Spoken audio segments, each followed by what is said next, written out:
So I've always had this view that success is not a straight line up. And, if you read the stories of successful people, almost every successful person has had to deal with, some degree of hardship. And I've always had the view that how successful you are is really a function of how you deal with failure. And if you deal with failure well and you persist, you have a high probability of being successful. So I've always kind of had that view. And then I've had to apply it to myself, certainly a few times.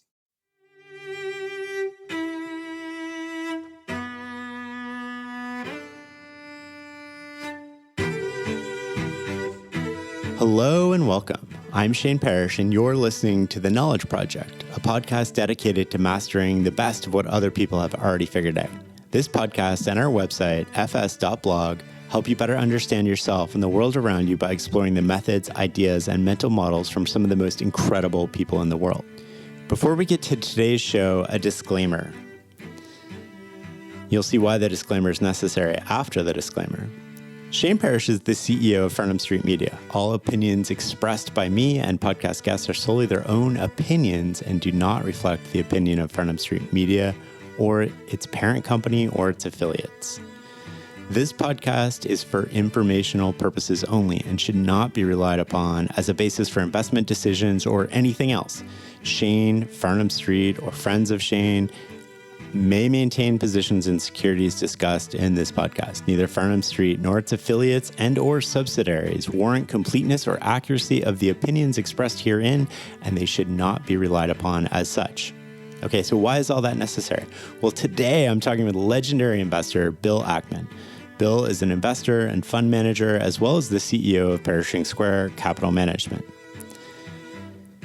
In this in-depth interview, we're going to talk about what drives him, the lessons he's learned from his parents coming back from failure more than once, information consumption and idea sourcing, the role of ETFs, facing criticism, nutrition, COVID, the lessons he tries to teach his kids, and of course, stocks.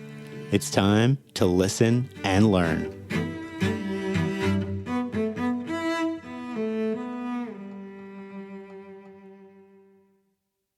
Bill, I'm so glad to have you on the show. Well, thanks for having me. What are some of the lessons you learned from your parents?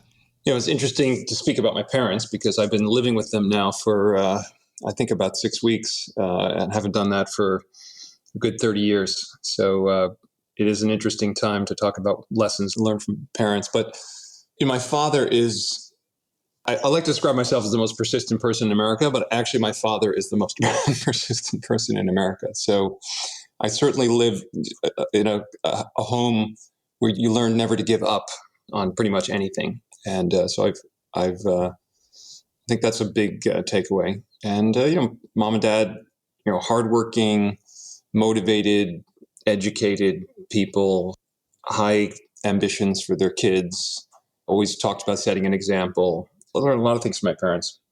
I learned about philanthropy. I think of philanthropy as something that is not genetic, it is learned, and it was something that my dad reinforced pretty much from the time I was a kid. How do you think about the role of giving back? I think the easiest way to think about it, one of the more influential classes at in college, I read John Rawls' Theory of Justice, and he talked about, how should the world be organized? Well, his argument is you should organize the world not from your perspective, but from the perspective of not knowing where you end up in the genetic lottery and in the geographic lottery. Where are you born in New York City to, well-educated parents in a upper middle class home, or are you born in sub-Saharan Africa and, you don't get to decide where you end up. And in that sort of world, you should design the world from that position, the perspective of not knowing where you're going to end up. And, I always expected to be successful, and I had sort of a business plan. And I said to myself that if I'm very successful, then I'm going to make sure to return the favor. And that's what I've tried to do. That's Rawls' the veil of ignorance, right? Yes. And you have been incredibly successful. What drives you? I think one of my biggest drivers from the time I was a kid was independence. As much as I love my parents, I did not want to be reliant upon them So everything from financial independence to the independence to say what I think, the independence to, live the life I wanted to live.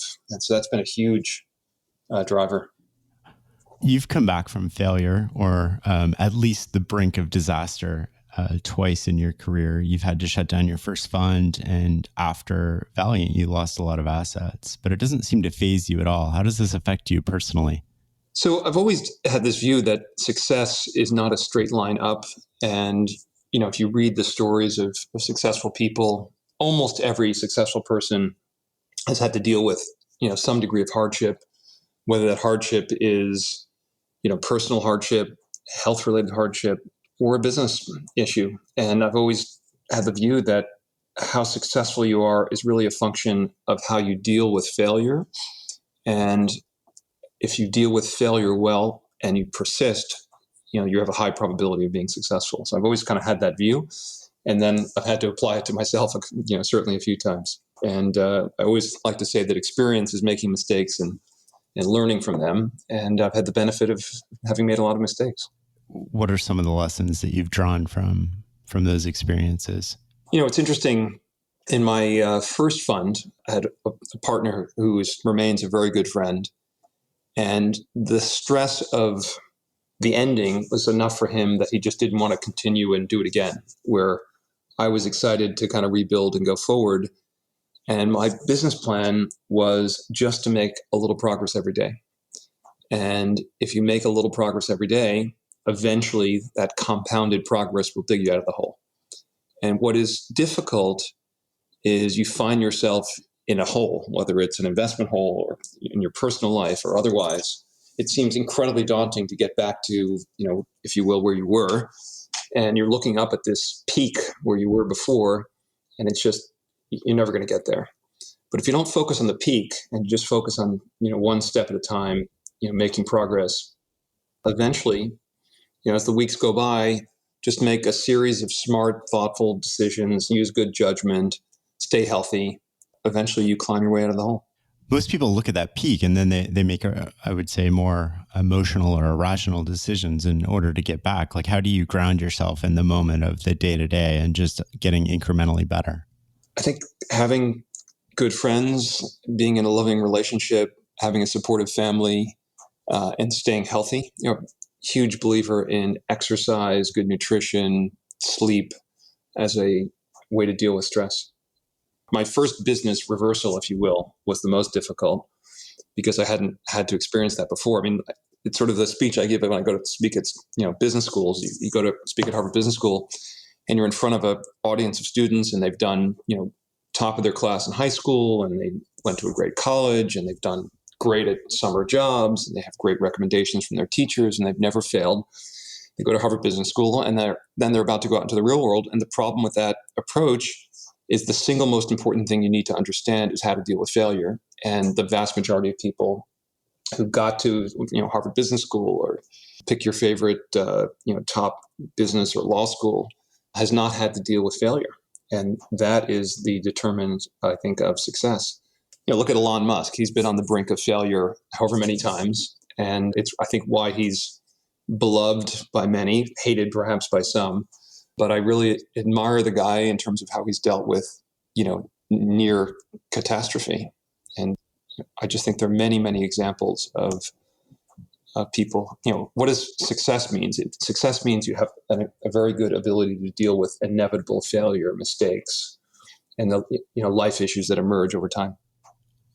What lessons would you give people on how to deal with failure? I mean, it's got to be more complicated than sort of like, how do you learn from it? Like, do you reflect? Is there a process that you go through? How do you reset yourself and go forward?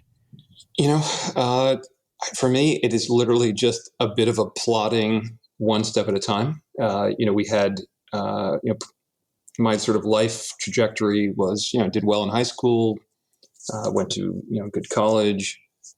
From there, good work experience, Harvard Business School, started my own hedge fund with a partner. We had 5 years of really incredible success, and then, some challenges, and then success, and then challenges. And it's just sort of the rhythm of being a concentrated investor, certainly, and also the rhythm of life. And I just think you just have to stay sane and stay balanced. People have always told me, Bill, you deal with stress incredibly well. And I think it's really about being, healthy, going to the gym, playing sports, having the perspective that comes from spending time with, people that you love, and, going for a walk. During my first most challenge, business reversal, I used to go for a walk every night with a good friend, around Manhattan. We'd go walk to the Hudson River. We'd talk. And it was just nice knowing, a supportive friend was looking out for me and wanted me to succeed. And nothing as dramatic happened the second time around because, I'm very fortunate in being in a wonderful marriage and relationship, which I think helps enormously. And also surrounded by work colleagues that I, like and respect, and, enjoying what I do. And also the kind of reversal we're talking about here is very, very different than the kind of reversal someone experiences for, who may loses their job and they have no form of economic support, or they have a very, very serious illness that threatens their, existence. So in my case, I've done very well. My family is well taken care of, very nice roof over my head, so to speak. So I don't really view this as anything like the kind of challenges that people deal with when they get cancer, for example, or they have, they lose a job that they need for their, to support their family, to pay for healthcare for their kids, that kind of thing. So I just try to keep perspective. You did go through a divorce, though, right? Yes. I mean, the most challenging moment from a business standpoint was not the most recent challenges. Losing money on a big investment is, disappointing, but it happened. It was coterminous with challenges and perhaps correlated with challenges in my personal life. It can be very distracting to be contemplating whether one should stay married while running a business that requires, a lot of, judgment and clarity of thinking. And, I ultimately made some, failures of judgment in my business. And I'm quite sure that the personal challenges I was facing at the same time made things worse. And then I had to deal with the business challenges at the same time. I was in the midst of, the normal challenges of divorce and resolving things with a former spouse and kids. And, so it was a challenging period. You mentioned sleep, exercise, and nutrition are really important to you. Can you go into a little bit about your routine and sort of like how you view those things? Sure. So on the sleep side, I've always been a good sleeper, so that helps. I do think it is related to, taking care of yourself generally. So, I work out pretty intensely. I play tennis, which is in addition to a workout, it allows your mind. It's almost a form of meditation for me in that it completely takes me out of whatever work-related issues are on my mind. And then I've learned a lot about nutrition over the last decade or so. That's, I think, helped maybe 10 to 15 years. And I had a completely, I thought, wrong idea of nutrition, I would say, until more recently. Oh, walk me through that. What do you think now? What I think now is, one, we start with, I think sugar is poison. So, minimizing your sugar consumption, I think, helps tremendously. I also think, for me personally, although I think everyone has different genetic makeup and how they respond to various things, I think, I'm better off with kind of a higher fat, higher protein, lower carbohydrate diet. Eating real foods as opposed to foods that come out, anything that comes out of a package or is processed, I generally avoid. So real food, kind of higher fat, avocados, nuts, things like that. But I eat, meat and fish, and I've really done my best to cut back on sugar consumption and carbohydrates. And that's served me, sort of well. I feel better. I think better. Also able to manage my weight much more effectively. I come from a family where managing your weight has not been an easy thing, for my father's side of the family, let's say. And I feel like I finally I finally figured out what the issue is. Just, at least our genetics, we have a super high sensitivity to sugar intake or carbohydrates. Are you a 3 meals a day kind of guy, or you snack all day? Or I've become a bit of an interim faster, so I generally don't eat before noon, and I usually finish dinner by around 8. I'll have nuts for snacks occasionally, but not, that's about it. and do you have a normal bedtime routine, or is it like you go to bed whenever, or are you like you start winding down at a certain time? Like, what does that look like? I read a lot in the evening. Spend a lot of time with Neri in the evenings. Occasionally we'll watch a movie. Occasionally we'll stay up and watch something interesting, but no formal routine. What's the last movie you watched that you loved? I watched a series on Netflix, a 4-part series called Unorthodox, just in the last couple of nights. And I don't watch many Netflix series. I thought it was excellent. It was a very sort of in-depth look at life in the kind of ultra-Orthodox Jewish community, but very well acted and very real. I'm curious as to, you mentioned reading sort of a lot at night. I'm curious as to what your information intake looks like. Like, what publications do you read regularly? Books, blogs, specific authors, memos? What does that look like? Sure. So, I read a lot of traditional media sources, Wall Street Journal, Financial Times, New York Times, Economist, Fortune, Forbes, Grant's Interest Rate Observer. And beginning sort of as I got deeper into coronavirus, I started using Twitter actually as a news feed and found it to be very, very helpful and interesting. Almost having the experience of reading the news a couple of days before you read the news and the rest of the media. Bloomberg News, of course. And then I just, I go where the facts sort of take me. And then, I don't regularly listen to, read blogs, although I'm starting to understand the benefits. So I'm a late but sort of recent adopter of finding more interesting curated news sources. Is there information you avoid, like information that everybody else has? Not really. I think it's helpful to have kind of the conventional perspective. And, I don't think we have, have some particular access to, some inside secretive news source that's valuable. There are people that I talk to for perspective on things like the economy and business, just people, business leader type people that I respect and compare notes with, what's really going on in China, that kind of thing. That can actually be quite helpful. But, I get a lot out of, reading basic media, Financial Times, Economist, Atlantic, New Yorker. How do you source your investment ideas? Like, where do the ideas come from? Like, how does that process work? Is it you? Is it your team of analysts? Is it? Sure. So I would say the early days of Pershing, I would generate the ideas and the team would help me analyze them. And as the business has matured, and I really think it's a credit to the team and the maturity of the business, many ideas are sourced by members of the team.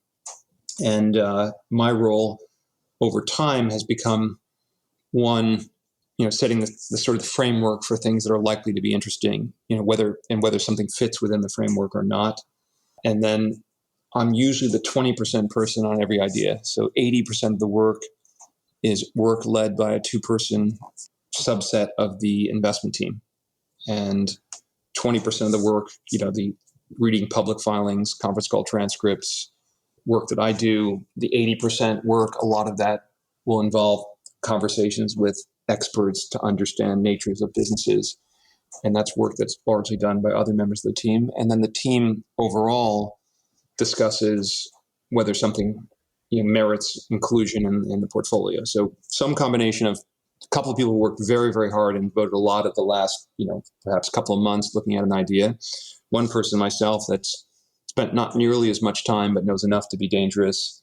And then, another, call it 4 members of the team that have not done real work on the idea, but are economically incentivized to make sure that, we make the right decision. And that's sort of the composition of how we get to an idea that makes sense traditionally. You said that you guys do more work on any investments than anybody else, and you know it better than often the people that are running the company.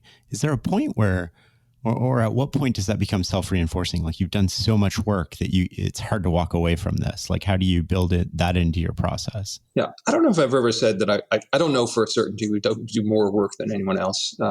So I wouldn't say that. But because we manage a very concentrated portfolio, we have the benefit of going very, very deep on something, and we don't need to make a decision. There's no time pressure generally to make a decision. So, the benefits of concentration, the benefits of being a long-term owner of companies is we might add one or two new ideas a year, which means we have the luxury, if you will, of doing more work than many, many other investors. But we want to do the work that is necessary to determine that an investment makes sense in the portfolio.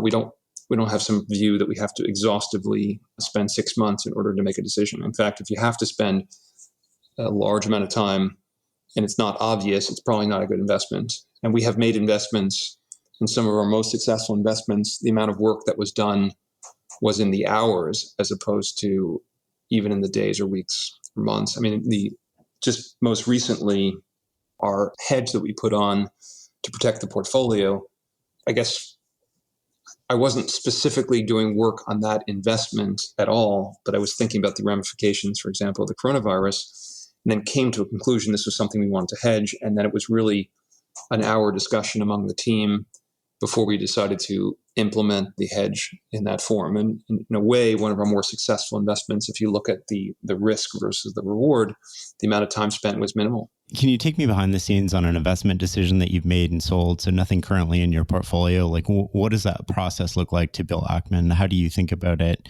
How do you walk through it? So it starts with the framework of what we're looking for. So the most important thing for us is that the business quality is extremely high. And by business quality, I mean, we number one, we want it to be both high quality business and one that we can predict with a very high degree of confidence. So it's got to be what we call a simple, predictable, free cash flow generative business. And the reason for that methodology is, the value of a financial asset is the present value of the cash that you can take out of it over its life. And particularly in a low interest rate environment, you need to be able to predict the cash flows for many, many years in order to figure out, approximately what the business is worth. And for many companies, we have no idea because the complexity of the business means we don't know what the cash flows will be 3 years out, let alone, years 4 through 50, which matter in terms of determining what the business is worth. So we look for sort of simplicity, and then durability and predictability. So it's got to fit that screen. And, we can talk about Starbucks, for example. So we made an investment in Starbucks a couple of years ago, not quite a couple of years ago. And what we saw was a simple, predictable free cash flow generative business that we could understand. And so it met the first screen. You think about coffee, people have their coffee habit. Starbucks has built in our view, a very durable franchise. They earn very high returns on, every store that they build. And it's a habit that people don't like to break. And so we had confidence in the durability. And, the benefit of call it the restaurant business is once you understand the economics of one box, and then you have a company that's built, thousands of boxes over time, it becomes more predictable and easier to understand what that business will look like over a very long period of time. And so Starbucks met the business quality threshold. And then the next most relevant consideration is price. And price, what matters here is that there's a wide gap between price and value. And so once we understood the business and we could model the business, we could look at where it was trading and compare those two. And at the time of our investment, there was uncertainty because the recent same-store sales had kind of flattened. And this was a company that had delivered consistent sort of mid-single-digit same-store sales over a very long period of time. And our analysis, the kind of crux of the analysis was, is this a blip? Is this an indication of things about to go awry? And that's really where we spent our time. So you're looking at Starbucks but there's millions of people looking at Starbucks. Where does that edge come from? I think a big part of the edge comes from we're not going to do a better job predicting next quarter's earnings than people who focus on that. And we just don't focus on that at all. What we focus on is what is this business worth over its life? And the markets generally overreact to short-term information and noise because many stocks are traded on the basis of, the marginal buyer and seller is a short-term investor trying to predict whether the stock's going to go up or down on the quarter. And we don't spend any time trying to figure that out. And that kind of activity, whether it's driven by quantitative traders or computers or, fast money, so to speak, moves securities around occasionally to crazy prices. And Starbucks was trading as if the business had fundamentally changed. And our view is it hadn't, and that the company was taking all the right steps to address, some of the performance-related issues that they had both in the U.S. and that they had, a lot of opportunity for growth, and they were becoming a more focused, better company. So they were actually taking, normally we look for a great business that had lost its way. We try to figure out what they had done wrong, and then we'd recommend a series of changes after buying a stake in the company. That's sort of our core business. But in the case of Starbucks, they were already doing all of the things that we would have recommended that they do to fix the problem. And so it was a bit of an activist investment where the management had already become activists in their own company. And so we thought, I think a big part of our advantage is we didn't have to think about next quarter's earnings. Big part of our competitive advantage today comes from the fact that our capital structure compared to a typical investment firm is very different. 85% of our capital is comes from a public company. And as a result, we have very, very long duration money, and we don't need to worry about this quarter or this year in making decisions. And that, I think, is a huge advantage. In a world in which most other investors they give their investors either daily or monthly or quarterly liquidity, having permanency to a very large percentage of our capital base allows us to make very long-term decisions, and that time arbitrage is a big part of our advantage. Time arbitrage is like a hard one to go away because there's always going to be this short-term pressure. And so I like the structural sort of approach to addressing that problem. How do you see the role of ETFs in index fund investing, and how does it affect investors like yourself? So the impact on investors who care about governance, in particular sort of activist investors, is, over time as, index funds effectively come to control corporate America, their vote can be the deciding factor, in a contest. And so that's one way that index funds play a major role. The other side of that is index funds are also, because of their growing influence, under a fair amount of pressure from their shareholders to oversee the businesses that they own. People thought about the index fund investment business as a business almost without governance, where governance was not a focus at all. And then their increasing ownership of corporate America, global securities, puts more pressure on them to be thoughtful. Now, they don't have the resources to lead an activist campaign. I think that requires a more entrepreneurial type investor. So, there's, in a way, there has to be a partnership between activist investors and, index funds to make sure that we're governing companies correctly. And, I've seen a number of the top firms over time take these issues much more seriously, and we've had a good experience working with most of these major owners. The problem with the index fund business is it's really a commodity business. If you run an S&P 500 index fund, the only way that you can compete with other S&P 500 index funds is by lowering your pricing. And, the pricing is now in the few basis points. In fact, there are index funds today that charge no fees. And it's hard for them to scale up to have the governance resources necessary to make thoughtful decisions about running businesses. If you think about it, if you manage ETFs and index funds, you have to vote, call it 10, 15, 20,000 proxies, right around the same time. Most annual meetings are, call it, in the May sort of time frame. So by February, imagine BlackRock gets tens of thousands of proxies in the mail, and they have to make a decision on each of them, which directors to vote for, which initiatives to support, which not to support. It's almost an impossible hurdle for them, particularly as their revenues, asymptotically, or the fees they charge asymptotically go to zero. So that is a problem that needs to be addressed. Actually, I made a small investment in a company called Say, which is a business that wants to put the vote back into the hands of the owner. And one of the opportunities for a BlackRock to differentiate themselves from, for example, a Fidelity or for Vanguard, is to transfer back the right to vote to the underlying holder. And this company, Say, sort of has a technology that enables that to take place. Now, you wouldn't want a person investing in an S&P 500 index fund who's got $1,000 investment broken up in 500 $2 pieces to have to think through 500 different proxies. There you still have the problem. But they may have certain principles that they operate under that they would want, BlackRock to, vote on for them, and this company would enable that to take place. And perhaps there are a few high-profile elections, proxy contests, et cetera, where the underlying shareholder would like to vote. So that's an interesting, potential change in governance. Yeah, that sounds like a pretty cool technology. Do you think that we end up with bigger swings as a result of more and more people being invested in index funds? Like, do you think the highs are higher and the lows are lower?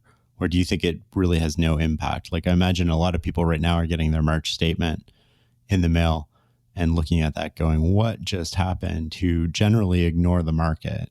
Yeah, I think the premise of your question is correct. I think, if you think about index funds and constant inflows of money, with each paycheck, when people take a portion, I think invest in the 401k, that's been a major support, for the stock market. And index funds really, in a way, they take more and more of the float out of a security.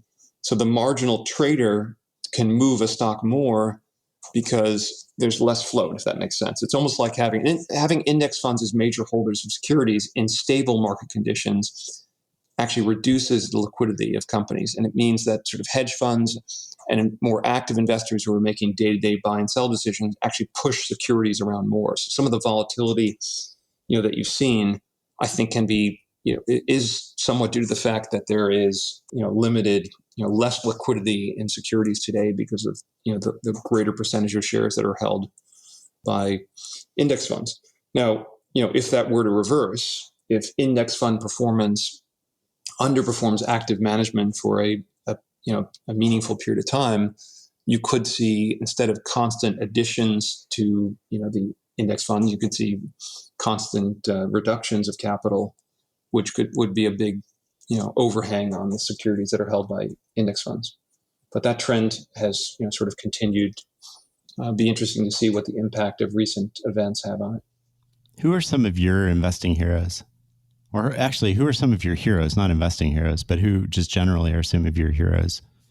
Sure. So just briefly on the investment side, I got into this business because someone tipped me off about Warren Buffett early on. So he's certainly obviously a hero.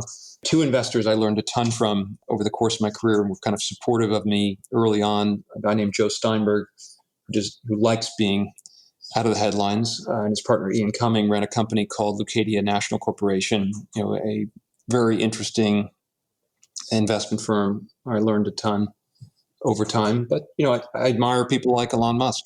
I admire people who take on unbelievable challenges and succeed. The notion of building a car company to compete with the big car companies is something that on its own, I think is fairly remarkable.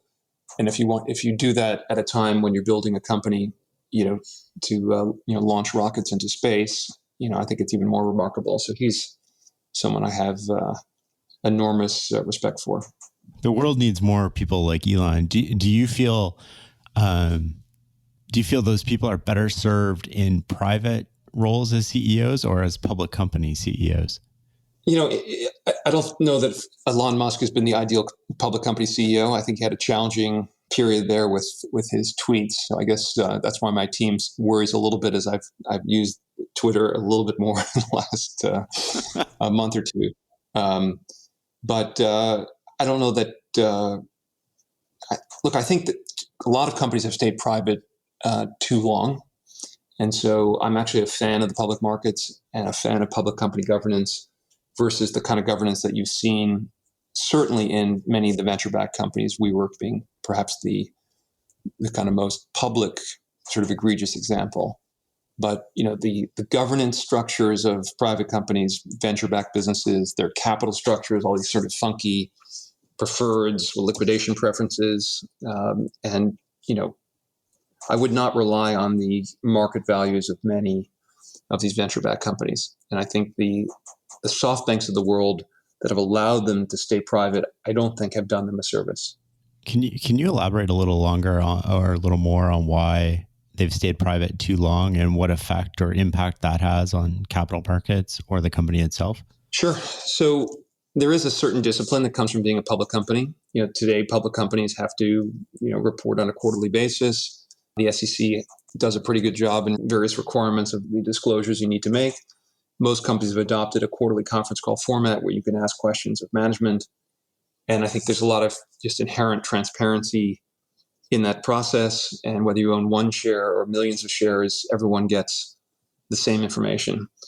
In the private sort of venture-backed markets, and I'm a relatively small investor in startups, and I do it for fun. I do it because occasionally I make a good investment, and also it helps me see the future in terms of what potential threats are coming that might disrupt either a business we own or a business we're looking at. So I do find it to be an interesting thing. But the quality of the information you get, the lack of disclosure, how these boards sort of operate is far from ideal, particularly when you compare them with their public company equivalents. I mean, the WeWork, I just think was the sort of first opportunity for people really to see what's been going on. But I don't think WeWork is atypical of many venture-backed companies where the founders become almost godlike figures who are handed control by the venture partners, and they may be talented entrepreneurs, and they may have been the right person to start and build a company from scratch, but the business may now be at a stage where it needs more professional management, and it can't happen, or it's difficult for that to take place in a private context. And so with SoftBank injecting $100 billion in marking up the value of companies and giving them capital that they could use to postpone going public, I think it's fundamentally been a disservice to the capital markets and probably to those businesses, because you can knock public company shareholders for being too short term, but there are real benefits that come from the disclosure and the input that shareholders can bring to kind of a public enterprise. Do you think that these sort of like mark to investment valuations that seem to translate into some form of a public market are realistic, or do you think it's just a game almost like a... Yeah. So the problem with many venture funds is because of the life expectancy of many companies, you won't know whether a venture capital firm does well for a decade. And venture capital funds, particularly startup venture funds, tend to be small. And the founder really can't make a living until their first fund starts to generate some realization events. And that can be years out. And so the incentive on the part of many of these sort of earlier stage funds is to have markups in the portfolio, because it's a way of showing to your investors that you're making business progress. And I think it does encourage certain kinds of behavior that's not ideal. And a lot of this dynamic between the desire for the early venture fund investors to show a markup to their underlying investors, and the desire for a new investor to come in at the lowest possible valuation. And the way those issues are generally solved is by creating these sort of funky securities that give the later investors preferential rights over the earlier investors. And I think a lot of times those features are not accurately considered and valuing different, round A versus round C or D. And so I think there are games that are played that are, not ideal. And you can't really short Right. So talk to me about the role of short selling. Is that good for the world? Is it bad for the world? Is there a line where it becomes you've gone too far, or how do you see that? Sure. So I think short selling is a essential and generally positive function for markets. I give a lot of credit to the folks at Muddy Waters who have unearthed a meaningful number of fraudulent companies. And I've yet to find an example of a regulator finding a fraudulent company. It's either a journalist, often being fed by a short seller, or a short seller that is the one to identify fraud because they have a huge economic incentive to find bad companies or certainly fraudulent businesses. So I think that function is a great function for the capital markets. And I think if I were running the SEC, I would make sure that my enforcement division was talking closely with the best short sellers, hearing their favorite ideas, and that would be the best way for the SEC to uncover fraud. So I think that is a very effective and good thing. Where it's a negative is the problem with being a short seller. If all you do is short stocks, you want your companies to fail no matter what. And some short sellers will take steps to actually cause harm to a business as a goal, in order to make their short successful. And that's where it crosses the line. And I sort of followed the whole, again, never been an investor in Tesla, long or short, but, you do see example, again, companies that complain about short sellers, I usually look at those management teams skeptically. But in the case of Tesla, I do think, some of the short sellers went beyond the role of identifying overvaluation in their attempts to actually harm a company. And that's where I think it goes beyond the pale. I want to come back to the Twitter comment about Elon and you. You're both, I don't think it's a surprise, you're pretty polarizing. When you make comments, they make news. How do you judge that before going on Twitter? I wasn't particularly controversial, I don't think. And the media was generally pretty supportive until I went publicly short Herbalife. And then Herbalife, using their PR machine, has done everything they possibly can, or did everything they possibly could, to try to discredit me, in the press. And what's fascinating to me, actually, if you were to Google now, we have not been short Herbalife for a very long time. Herbalife is still running a negative campaign about me personally, which I find fairly remarkable. The way you can see this is if you Google my name. I don't know if you want to do this right now. What will pop up is an advertisement, and the advertisement is paid for by Herbalife, and it talks about find out how billionaire funded this movie called Betting on Zero. Betting on Zero, yeah, it's the first link.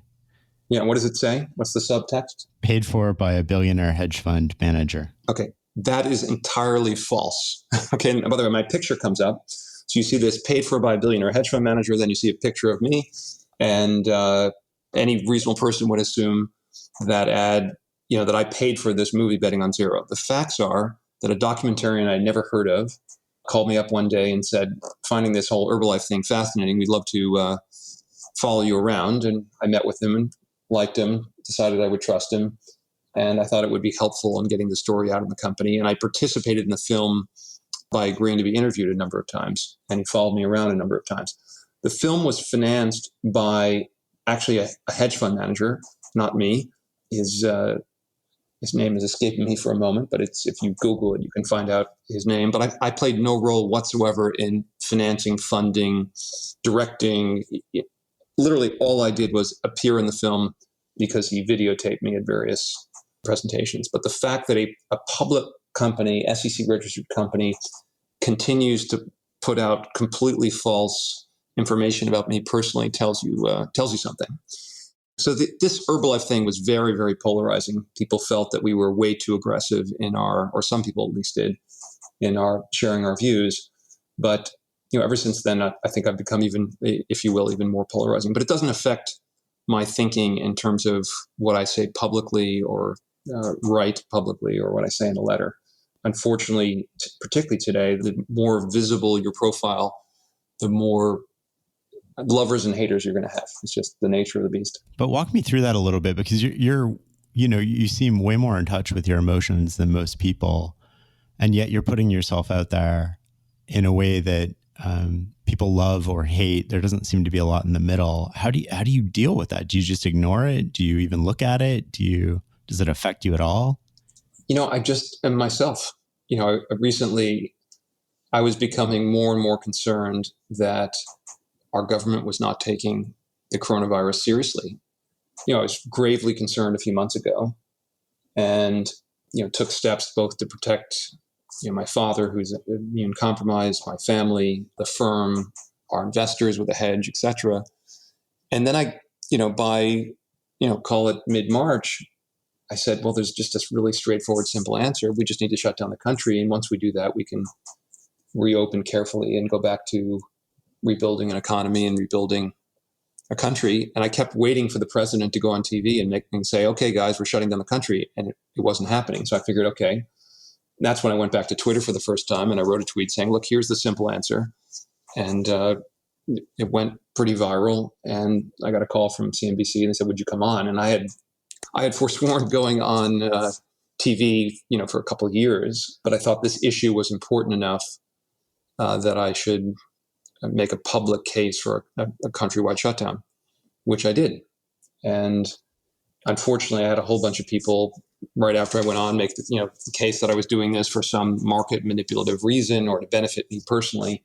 And so it's frustrating, it's disappointing, but I still thought it was important to make my case. And I was very happy the next day when California, the first state shut down, and the following day when New York State shut down. And then here we are, we didn't get there the way I expected. I was expecting the president to basically order a countrywide shutdown. But, living in a federal system where the states make these decisions, I'm happy we finally got there, although it took longer than I would have liked. Let's keep going on this COVID theme. You disclosed publicly, I don't know what day it was, but it was like March 4th that you had done this through your website, that you had put this hedge on. And yeah, that it surprised me because nobody noticed. It seemed like everybody was caught up with all this other media. And then you could see through the weeks, because you release your weekly NAV on Wednesdays, right? And you could see through the weeks that your asset value was going up while the market was going down. So clearly they were asymmetric in nature. Mm-hmm. Yes. And then you went on, you had sold them. What was the timing around that? Like, I don't quite know what happened, but you went on CNBC and you sort of like said, we need to do more. And you walk me through that. Sure. Yeah. So basically we put the hedge on in maybe the third week in February. And by March 12th, the hedge had gone from being worth nothing to being worth, $2.7 billion. And the markets had dropped, 25% or so at that point in time. And we said, you know what? We've got this massive position in a hedge, which maybe has the potential to double if the credit spreads widen to where they were during the financial crisis. But if they don't, and the government takes the right steps, this hedge could be worth zero, and the stock market can go right back up to where it was. So we made a decision to exit the hedge. And so we started selling the hedge, and we started aggressively buying stocks on the 12th. I went on CNBC at 12:30 on the 18th. And the reason why I know these details is because, I wanted to respond to some of my detractors. We'd invested $2.05 billion between March 12th and March 18th at 12:30 in the stock market, buying, additions, adding to our portfolio, repurchasing Starbucks. We had sold half the hedge for a little more than half the hedge for $1.3 billion. And so we were $350 million more long stocks, if you will, than we were on March 11th. And bear in mind, this was a firm with total assets, total equity of about $7.5 billion. So adding $3 billion of risk, we were much longer than we were even before we had the hedge on. So we were, and we had no short positions. That's when I went on TV. So I went on TV to give a very bullish message, which was, look, I think markets are going to soar. We just need to stop the virus. There's a really simple solution to stopping the virus. It's lock down the country for 30 days. You kill off the virus. You open carefully, continue to practice social distancing. But, the stock market's a discounting machine. It will look forward. And as soon as we do this, the markets will recover. And that's why we're buying stocks. And that's why we're buying stocks. We've been buying stocks over the last week, and we're buying stocks today. And here are the stocks I'm buying. So it's rare that someone goes on TV and makes their case and explains which securities they're actually purchasing, which we did. And after I got off, I noticed other commentators coming on, and also on Twitter, people saying, oh, Bill drove down the market. Now, what they forgot was the stock market was already down almost 7% by the time I went on 30. And, an hour later, it was down more. So simply because the market went down after I spoke didn't mean I caused the market to go down. I mean, if the market had gone up, was I the cause for the market going up? The answer is, no. But an hour and a half later, I put out a tweet basically saying, look, making sure people understand my message. Yes, if the government ignores the virus and just allows it to continue to propagate and we don't shut down the country, we're going to end up in a very, very dark place. However, if we shut the country down for 30 days, which is what I expect to happen, we'll kill the virus, markets will recover, and that's why we're buying securities. So it was a bullish message delivered with, there is a fork in the road. I know we're going to take the right fork, and that's the bet that we're making. But if we don't, it could be bad. But I believe it strongly enough that we've invested, $3 billion in the last week buying stocks. So many questions I have here. I just want to, for the context of listeners, date this interview. It's April 13th. Just so whenever it comes out, people have an idea of when we were recording. Why didn't you sell everything instead of the hedge? Why the hedge? So we are a long-term investor. We get to know our companies and their management teams well. We often play a role in putting the CEO in the seat. So in Chipotle, we put 4 directors on the board. We were 4 of 8 directors when we joined the company. And we helped to recruit Brian Niccol to become CEO of the business. And we've been a supportive shareholder of the company. So, and we still have a director, representative of the firm that's, sits on that board. So one, it's not a very supportive thing in the midst of a crisis to, if you will, abandon companies that you've supported and helped build. And that's really true for many of the companies we own. So one, I don't love doing that. The second thing is, our view was, if you looked at what was going on in China, there is a straightforward solution to how to deal with, a pandemic. China did it. They've been able to manage their cases and deaths. And again, you have to question some of the data out of China, but I don't think the data is materially different from what they've described. Our assumption was we would, as the virus has made its way west, Italy, Spain, everyone's adopting a shutdown approach. I'm sure America is going to get there. And if we do, markets are going to recover. And we own big, somewhat illiquid positions in the companies that we are shareholders of because of our degree of concentration. So, we could sell everything and then, wait for the markets to go down, buy everything back. There's a lot of frictional costs associated with that. What if the stock market doesn't decline as much as we think it might? And what if it declines very briefly and we don't have an opportunity to rebuild stakes in these great businesses we've owned? We incur a huge amount of tax liabilities because we have, big embedded gains in the companies that we own. So there are a number of reasons why we just didn't like the idea of selling. And the hedging is kind of elegant because if nothing happened, we would have lost very little money. But if what we expected to happen happened, we would, the hedge would become very, very valuable. We could cash it in. The more the market went down, the more valuable the hedge becomes. We could cash it in, hopefully at the bottom or as close to the bottom, and redeploy the money buying companies that we like. And that's what we chose to do.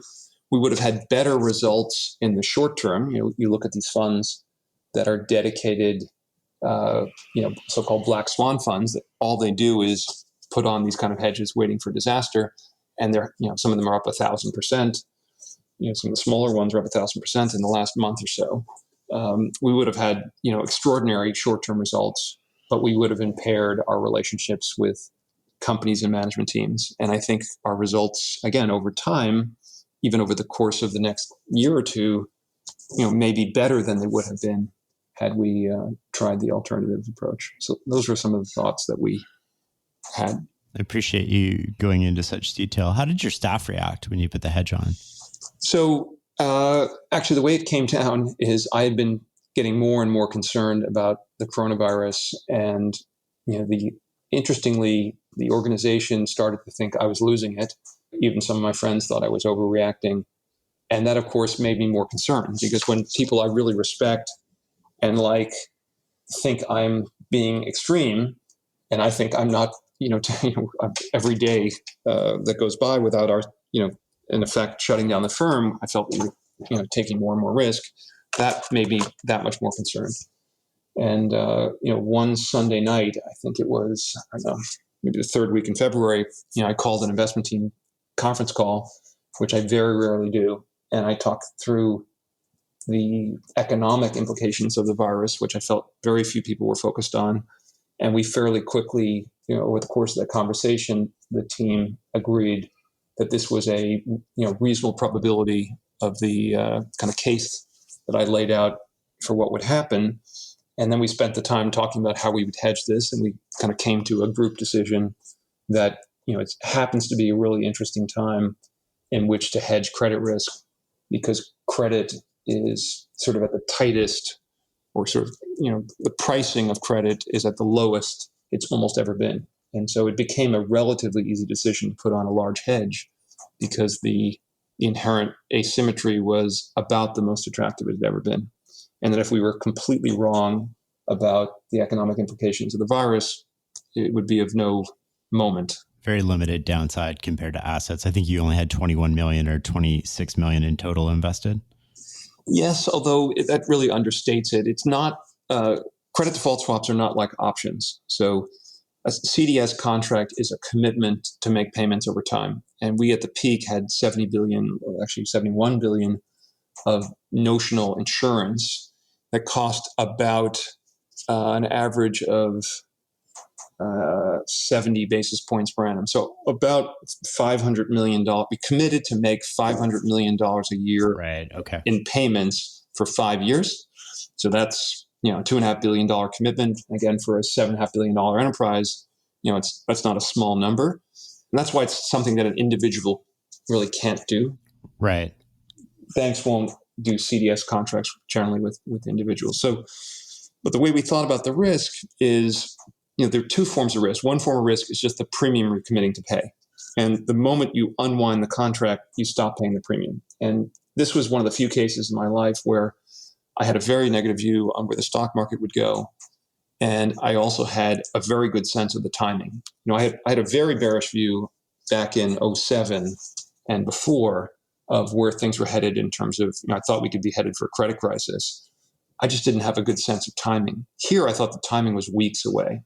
And so that made the commitment to make premium payments a much lower risk commitment. Right? We weren't going to have this thing on for 5 years, let alone 1 year. I thought it was, worst case, we'd be taking it off in 90 days. So I thought about that as not a 500 million a year risk, but rather, we're going to spend, $125 million. Right. Because it would play out. You would know if you were right in the next sort of 90 days.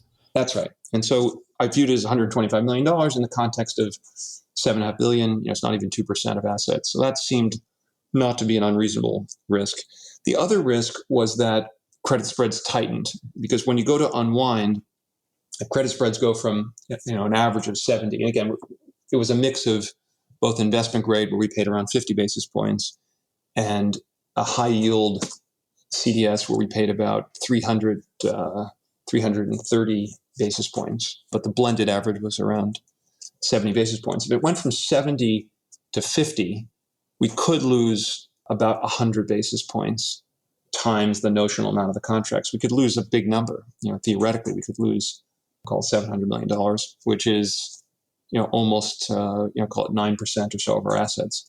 But my view was the probability of credit spreads tightening. And again, you have to look, it's easiest to look at it by blending the cost of high yield and investment grade. It really is misleading. So the investment grade CDS was trading around 50.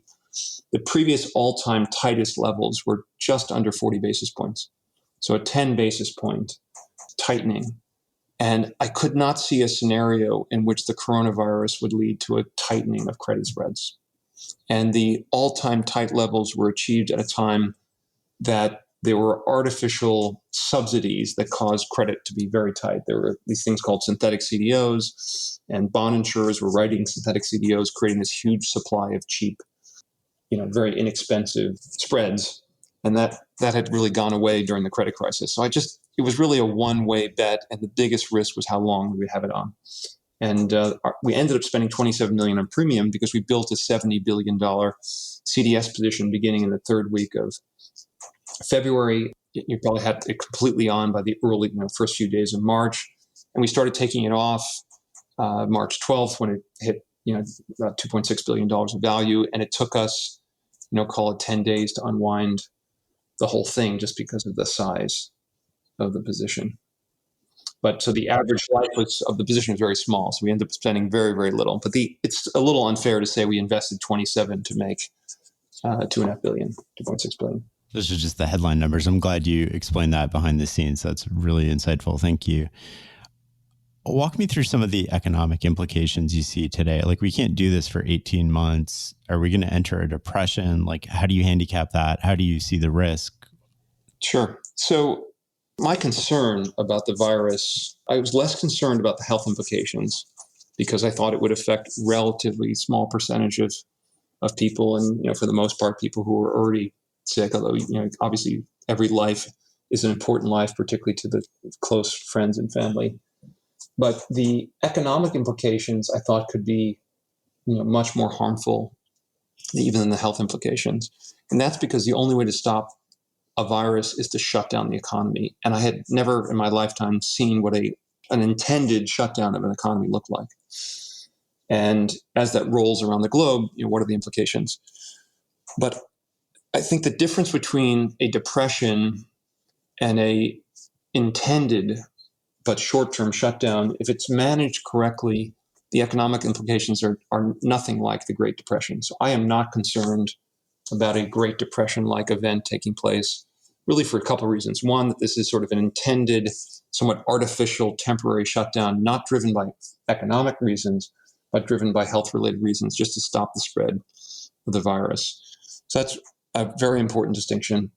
The other thing is that governments around the world have taken this incredibly seriously, not just the health implications, but the economic implications. And the government is basically stepping in to provide economic support to everything from a low-wage or unemployed worker to businesses as a bridge to get us through the crisis.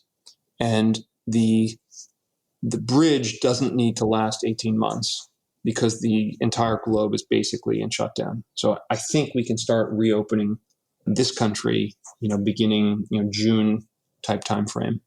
And the other thing that's going on is you have the entire world working on solutions to the problem.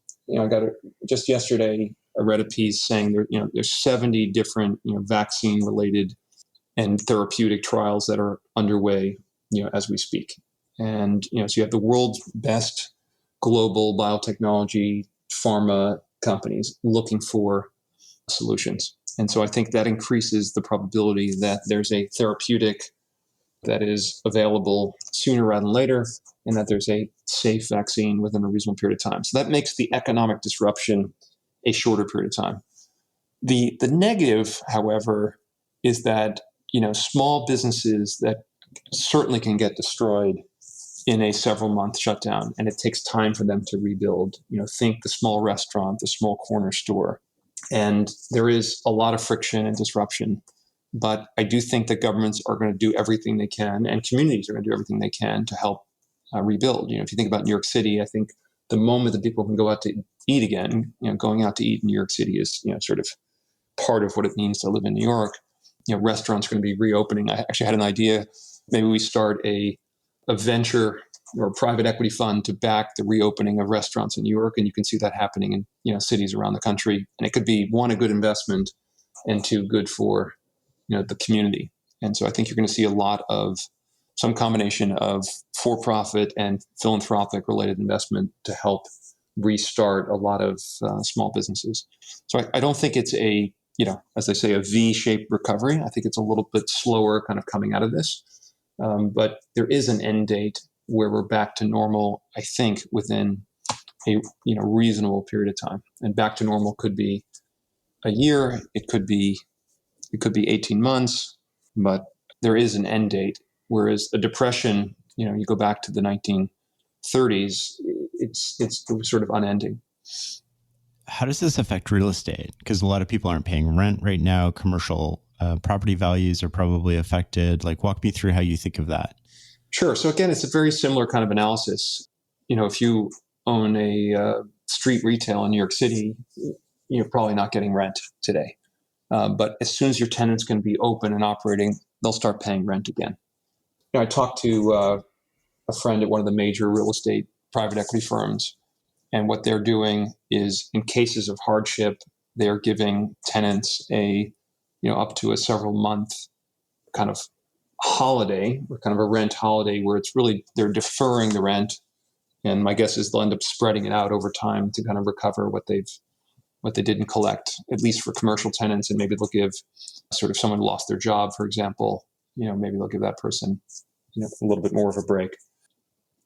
Again, it's a temporary business disruption, and then we grow out of it, as opposed to a permanent impairment for the vast majority of the economy. What would cause you to change your mind on that view? Look, what's permanent? What's permanent is we're adding a lot of debt to, sovereigns, governments, and that's a burden that will exist for a long time. So that's a negative, and that will hold back, somewhat the global economy. I guess what would cause me to change that view would be, we can't beat back the virus, and we're constantly shutting down, the globe. And I think the way we solve that issue is really just testing. And there are a lot of testing, companies. And just yesterday, I learned about this pregnancy-like test that's in sort of a emergency authorization mode, where you can prick your finger and in 5 minutes find out whether you have antibodies or not. And I think once you have something like that, we'll be able to see where the virus is, and people can start going back to work. So I just think technology is going to help a lot here. The Google, Apple sort of app that you have on your phone, that combined with testing, hopefully we can start going back to a more normal life. The inspiring, I guess, silver lining in this is, for the first time ever, we're probably all faced with the same problem. It doesn't matter what country you're in, or what race you are, or what socioeconomic status you are. The best and the brightest people are gravitating towards working on this.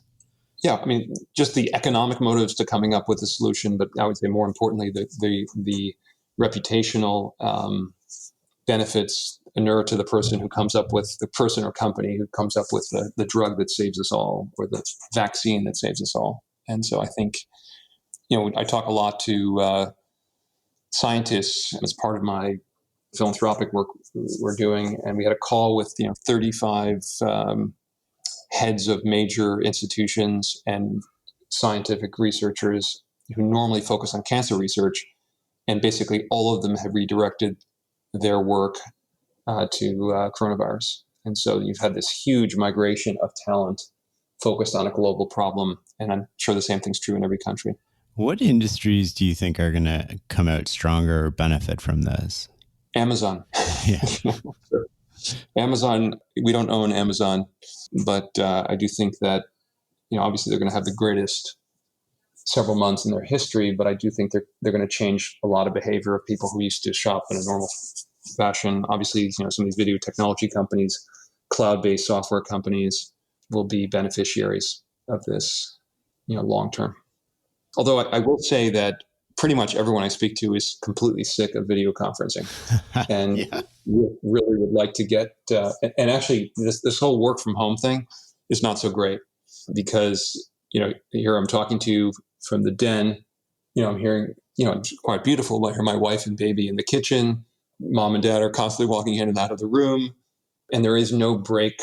One of the nice things psychologically about going to an office is that you go, you focus, and then when you come home, it's easier to leave it behind. And it's much harder to do that when your office phone is in the TV room. So I definitely relate to that. How would you handle the bailouts? Like, who would get what? And is there a way that you can think of realistically to direct capital to capable hands and away from just prolonging economic failure? Or is that not the way that you would handle this? Or walk me through that. Sure. Look, I think there are businesses that prior to the coronavirus were structurally challenged. Think department stores. So the notion that you'd want to save these businesses, I don't think makes a huge amount of sense to me. That it makes sense to take taxpayer money and try to save a otherwise dying business. So think about businesses that are in structural decline. This would, likely put them out of business, but I wouldn't spend any of taxpayer resources on them. The way that, big companies, the only thing that happens when a big company goes through a disruption like this is that the owners, and there isn't, quote unquote, a government, bailout, if you will, is that the owners change, right? If you're an airline and you run out of cash, what happens is, the bondholders end up becoming, converting into equity, through some kind of either prepackaged or other restructuring process.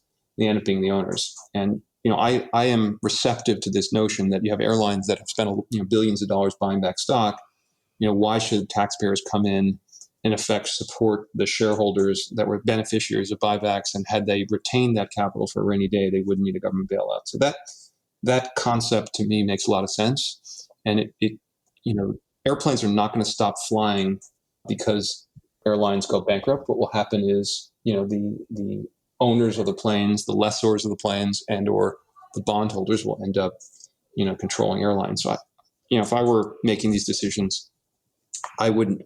If we have scarce resources, I would save the money, for.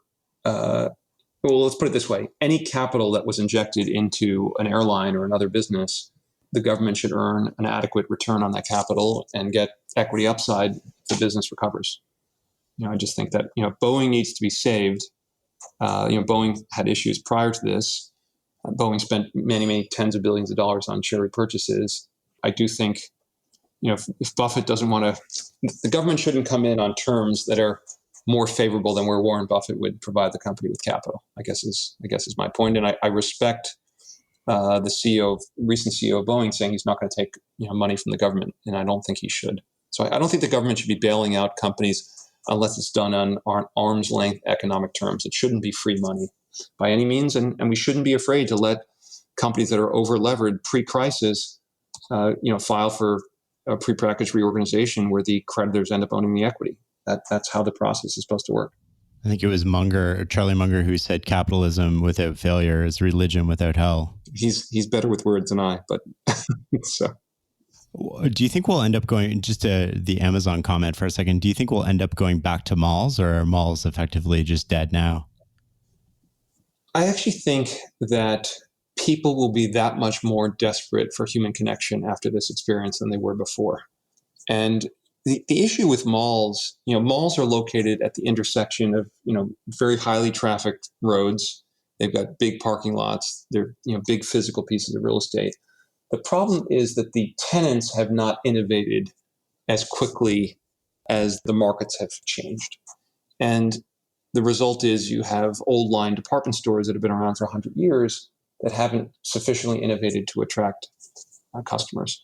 And I do think that malls for many communities are public gathering places, and they just have to have tenants that are interesting enough to inspire people to come together and, either shop or, be entertained.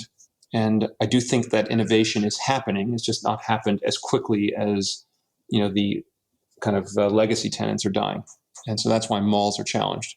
But I do think that, for every community, having a place where people can come and, gather and have fun and bring their kids, I think is important. And so I think the real estate, long term is probably fine. The problem is the capital cost to take an old fashioned shopping mall with, Sears and a JCPenney and a Macy's and make it into something that's going to be exciting for the next generation is, wasn't contemplated when they put a mortgage on it, and that was equal to 80% of its value, 5 years ago. And so again, you'll see restructurings where the lender to the mall ends up with the asset. Someone entrepreneurial decides, we don't need this much retail. We'll make half of it a hospital, medical facility, office, apartments, and then there'll be this great, food court, restaurant, entertainment, movie theater, type thing. But I do think people will desperately want to go out to have a drink, go to a cafe, go to a restaurant, go to a movie, be entertained, and they'll be desperate to do it as soon as it's safe to do so. I think one of the byproducts of this is like we feel less like we're part of something than we used to before, right? We're less attached. We're more attached to our family, but less attached to our community, less attached to our sort of city, less attached to our state or country in some ways. Even though we're all going through this, we're feeling very isolated. Mm-hmm. Do you think we come out of this on the other side being more prudent financially with leverage? Yes, I do think this is a Depression era moment in the sense psychologically, the same way that the generation of people that went through the Depression thought very differently about financial leverage, than the generations that came after them. I think the same thing will be true here, and I think it'll be true for corporate America. Because shareholders are diversified, they generally put pressure on companies to quote unquote optimize their balance sheets. But optimization is generally designed for the short-term shareholder who has a diversified portfolio of other such companies. It's not designed for the portfolio of one, i.e., the board and the management that oversee that company for the benefit of the employees and the other stakeholders. And I think it does lead to an over-leveraging of corporate America. And I think every business has to have capital put aside, if you will, for the rainy day. And, the companies that live on edge to kind of maximize their return on equity and then die. I mean, the businesses that will be, the shareholders will be hurt the most from this period will be the companies that just were too aggressive in the way they financed themselves going into the crisis. And I think that will cause boards to rethink, super aggressive capital structures. This is like a dreamlike opportunity for them in some ways, you could say, with all that cash and prudent leverage and sort of the ability to take on multiple big elephants, if you will. Exactly. Yeah. So I think Berkshire, I'm surprised they haven't done anything yet that's visible, but my guess is they've been buying stocks a lot. And actually, the big opportunity for Berkshire is Berkshire itself, prior to the coronavirus crisis, was a cheap stock, in the low 200s, in the 180s, it's, a real bargain. And so I would expect Buffett to have, I hope that he's purchased a lot of his own shares, and I hope he's deployed capital in other companies as well. Walk me through how you see Berkshire Hathaway. Like without hitting price targets or anything, just walk me through how you see the structure of the company, like how you view it. Sure. So Berkshire is really principally an insurance company, but half of the, call it intrinsic value of the business, is an insurance company that was built beginning with a company called National Indemnity many, many years ago. I don't know if that was the first. I think it was the first insurance company he bought for whatever, $18 million or something like that in the 1960s. And then over time, we built the most profitable, best capitalized, unique business. And if, for certain kinds of insurance, Berkshire is the only place you can call. And so it's I don't like to use the word monopoly, but it's a very unique, very profitable business. And he structured it in a way, both legislatively, being a Omaha-based insurer, where he has the flex, and in light of the diversified nature of the overall company, that unlike many insurance companies that have to keep their assets in something very close to risk-free or very highly rated corporate bonds, he deploys kind of the float from the insurance business and he's allowed to invest in equities. And that's generally an enormous advantage, but in this interest rate environment, an even greater advantage. So you have I would say the most advantaged insurance company in the world that has grown its insurance float over time at a nice, higher single digit, I think something like an 8% compounded rate over time. And the cost of that insurance float has been negative, meaning most insurance companies lose money on insurance and make money on float.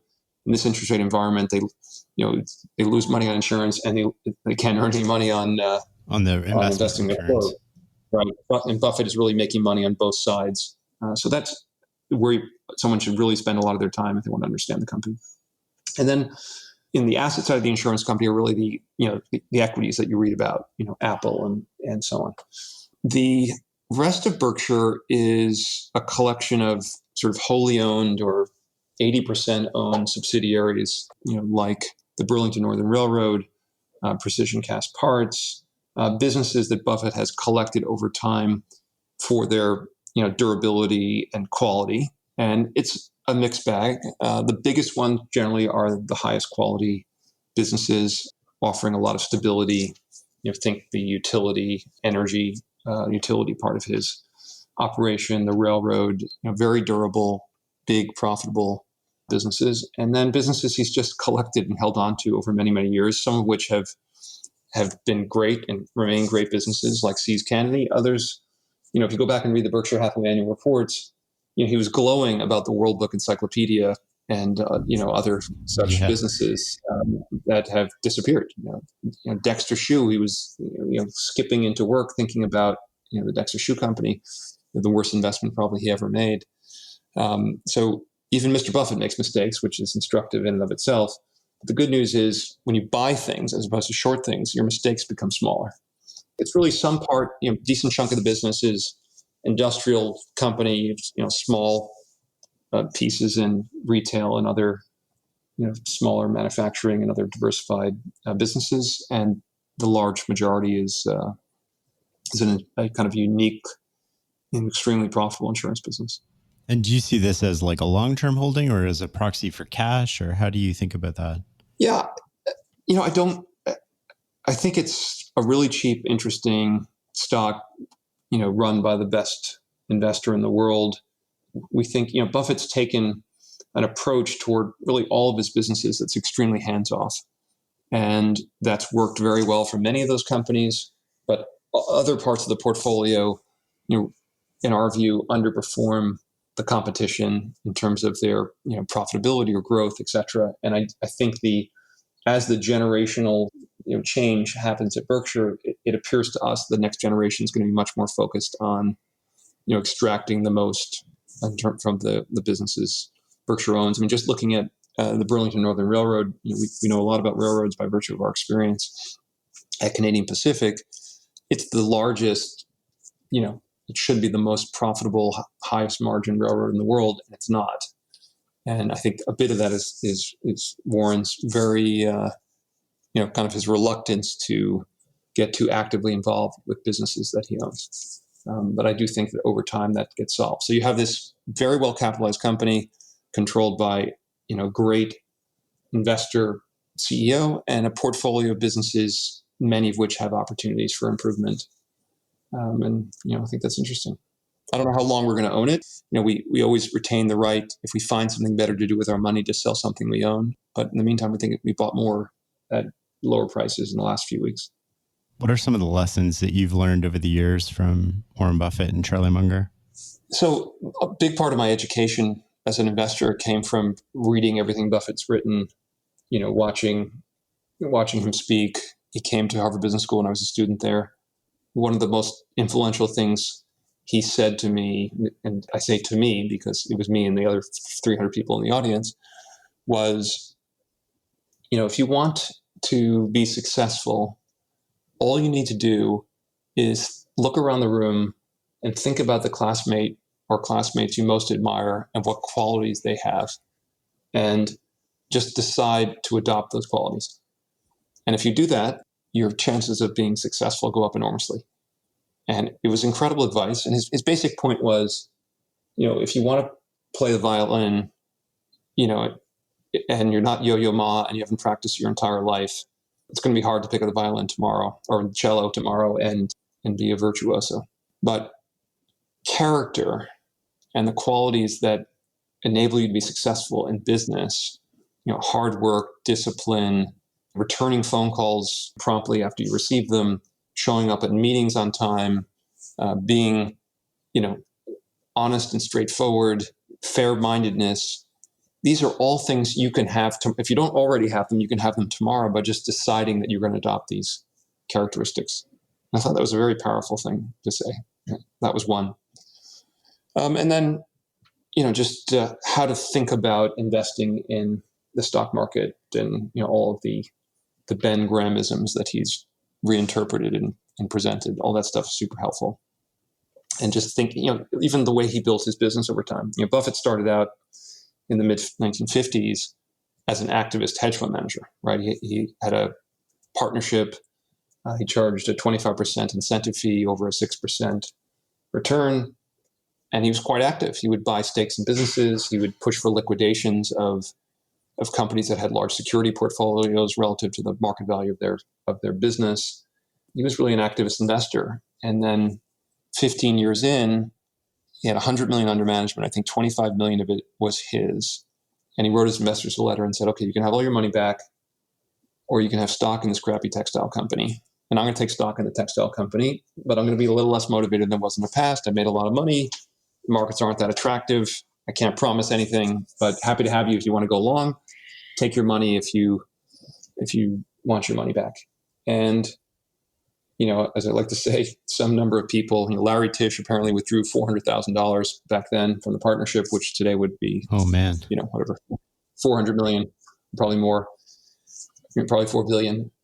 And some people, rolled their capital. And what's interesting is Buffett gave up the 25% share of the profits for the right to run what he called a crappy textile company with a $40 million market cap for a $100,000 salary. But what he got was stability, permanency of capital. And that was not lost on me. And so, we've basically, our business plan was basically to do the same thing over time. And we're, largely there today. So, you're going to waive your fees?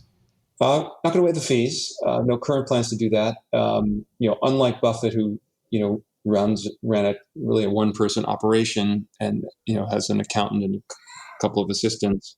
The way we've built our business is, I've hired a lot of super talented, highly compensated people. Actually charging fees enables me to incentivize and pay the people I work with. But yes, Buffett is a better bargain than we are because we do charge fees. Oh, wait, I want to get to that in a second. But where do you think Pershing Square will be in 10 years? I think in 10 years, we now have a pretty clear path, right? The vast majority of our capital, today it's 85%. Over time, that will be 90 or 95, or eventually 100% of our capital will be in a public enterprise that we're the largest shareholder of. We own 22% of our public company, Pershing Square Holdings, today. And our goal is to compound Pershing Square Holdings at a high rate over a long period of time by investing in, the kind of businesses we invest in today. And over time, we'll become bigger shareholders of these kinds of companies. We'll be a very long duration holder. I think we'll do similar things to the things that we do now, and hopefully we'll do them better. But I think, I'd love to have, in terms of ambition, the goal is, to have one of the best investment records ever. Buffett's got a 55-year or 60-year advantage. And, Pershing's been in business for 16 years. So we've got a lot of work to do. How do you think you'll ever get into buying complete companies? Yes, I think that's possible. Or at least controlling interests in companies. Bill, what would you do differently if you were running the SEC in detail? I would lean on short sellers to be sources to help me determine where my look. I think the SEC's generally done a very, very good job, and they have a very difficult job, and they have limited resources. So let's start there. My one area of disappointment with the SEC, having been on very rare occasion a short seller, is that how slow it takes the SEC to come to conclusions about companies operating illegally or irresponsibly or fraudulently. I'd like to fix that.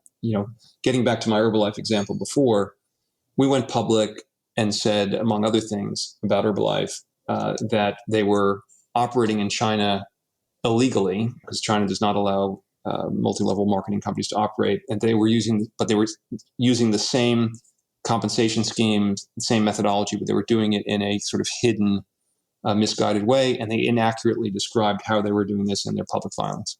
So, and we made a 2-hour public presentation about this, 4 years ago, something like that. The company comes out and says, Pershing again is materially misleading investors, accuses us of all kinds of market manipulation, etc. In the last 6 months, and you can Google it, Herbalife settled with the SEC for $20 million for misleadingly describing their China business in their public filings, because the compensation scheme is precisely the same and the business model is the same as their core business in the United States. Exactly what we said years ago about the company. And my disappointments are, one, it took the SEC however many years to come to the same conclusion that we had identified. And they slapped them on the wrist with a $20 million fine that investors could ignore. And so, I have been disappointed by, Herbalife, by the way, is a pyramid scheme. Okay. It's continuing to operate and cause enormous harm.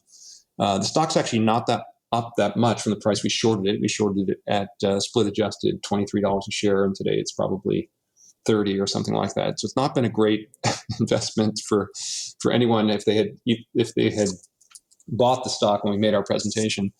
But I do think it's a company that's causing enormous harm. And the government, the FTC launched an investigation shortly after our presentation. It took them a couple of years, and they settled with the company for $200 million and let them continue to operate.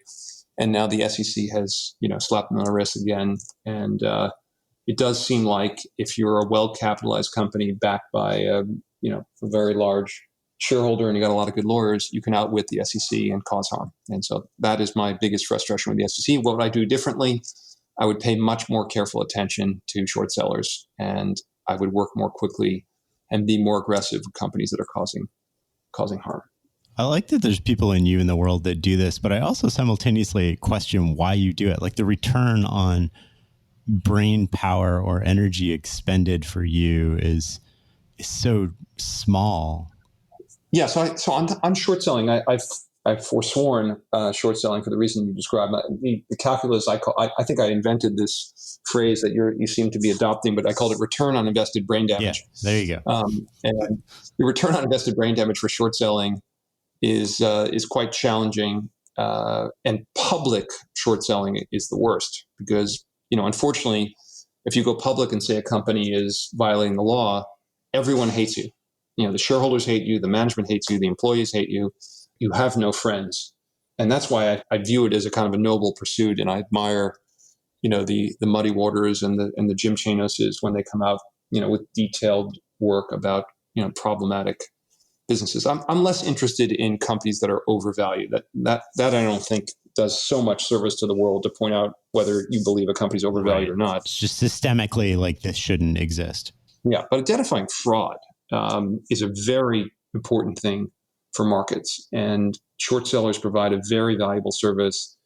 And generally, when there are markets that you can't short, prices get to extremes, and investors lose lots of money. The housing market was a market that you could not short until the invention of synthetic CDOs and it was really the John Paulson trade, if you will. He was just going short the housing market, and the housing market was allowed to get to extremes because there were no short sellers, and there were no one had any incentive to blow the whistle on overvaluation. The market you can't short today is basically, or difficult to short today, is the venture-backed market, and that's why you're going to see. That's why the WeWorks of the world are allowed to happen, and billions of dollars of money gets wasted. So I do think short sellers perform a very valuable service. Now that I'm 53 and I just had a baby, and and in the life's too short kind of point of view, we're done with public short selling. It's just not our thing anymore. But I'm pleased to see other people doing it. I do think it is a public good. Do you think that there's a problem with just large institutions? Like, did the CDC and the WHO fail us in this current pandemic? And that the problem is the institutions and not the people? Or how do you think about that? What's interesting about this period is it's really been education in the what's good about living in a democracy and what's bad about living in a democracy. So you look at how China now, the negatives of China is the government officials, the local government officials were too afraid to go public with what was going on, or when they did, they got whether you were a doctor or a public official, you got shut down by the system. That allowed the virus to propagate to it became a serious issue in China. The good news is the dictatorship allowed them to very aggressively shut down the virus. You've watched, I made my public case for a countrywide shutdown, and the president instead sort of allowed the states to take the lead. In governor by governor, one by one, we got to almost to the place where we should have. And it took, instead of 24 hours, it's taken 30 days or 45 days. Had we Right. entered into a shutdown, March 1 for 30 days, the outcome would have been, meaningfully different than, starting on March 19th and rolling out over, 30 days. And we're not even, we're still not in a countrywide shutdown, and the degrees of shutdown are different in different places. So I do think it shows that, the wonderful things about a democracy, and that, people are generally not afraid to come public with issues. And we have a very well functioning media that's not, afraid to surface problems. The downside is, we did not take the extreme measures that China took as quickly as they did. And I wish we had. So, that's sort of the up down of it. But, the CDC, I think, I would have thought they would have taken a much more forward-leaning public approach here. And it's just not clear what role the CDC has played. You see the coronavirus team led by the vice president, Dr. Fauci, Dr. Birx, et cetera. They seem like capable people. But, the CDC has not been, at least particularly visible as far as I've seen, in making recommendations. Where was the CDC in terms of recommending a national shutdown, et cetera? I didn't, unless I missed it, I didn't see it. Yeah, I think the post hoc on this is going to be super interesting in terms of how they look at it. You mentioned you have 4 kids, I think, right? And you're 53. Yeah. What are the lessons that and you have quite the age range, right? So you go from 1 to, how old's the oldest? 22. 22. What lessons do you try to teach your kids or instill in your kids? So, it's a lot of the obvious ones. Hard work pays off. Education is really important. Treat other people the way you want to be treated yourself. Basic, perhaps somewhat biblical type things. Persistence. We started the interview asking what I learned from my parents, and both mom and dad are super persistent. And you recognize the wonderful qualities of persistence. And then when you live with your parents for 6 weeks, there are sometimes negatives associated with those qualities. But you try to teach your kids about that.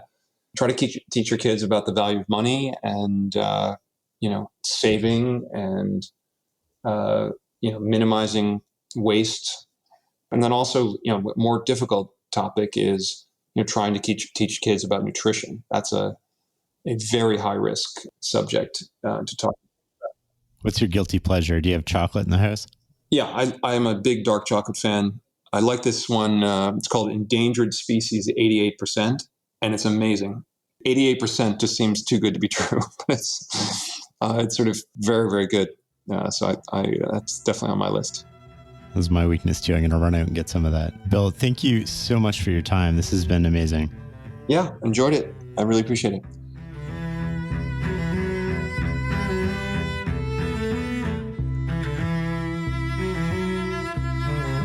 You can find show notes on this episode as well as every other episode at fs.blog/podcast. If you find this episode valuable, share it on social media and leave a review. To support the podcast, go to fs.blog/membership and join our learning community. You'll get hand-edited transcripts of all the podcasts and so much more. Thank you for listening.